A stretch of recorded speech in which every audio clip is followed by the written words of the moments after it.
প্রচুর রেজালা। তার জন্য প্রথমে আমি মিক্সিতে বাদাম, পোস্ত আর কয়েকটা কাঁচা লঙ্কা নিয়ে পেস্ট করে নিচ্ছি অল্প জল দিয়ে। তারপরে আমি 4-5 কোয়া রসুন আর পেঁয়াজ ছোটো ছোটো করে কেটে একসাথে মিক্সিতে পেস্ট করে নেব। কড়াই দিয়ে দেব রিফাইন্ড অয়েল।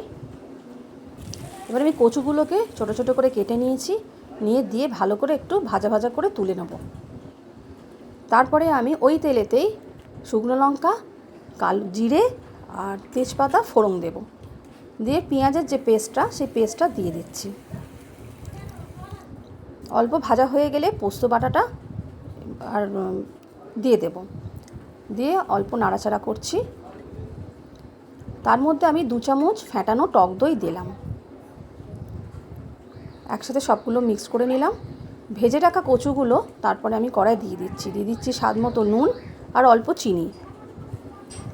একসাথে নাড়াচাড়া করে অল্প জল দিয়ে ঢাকা দিয়ে দেব।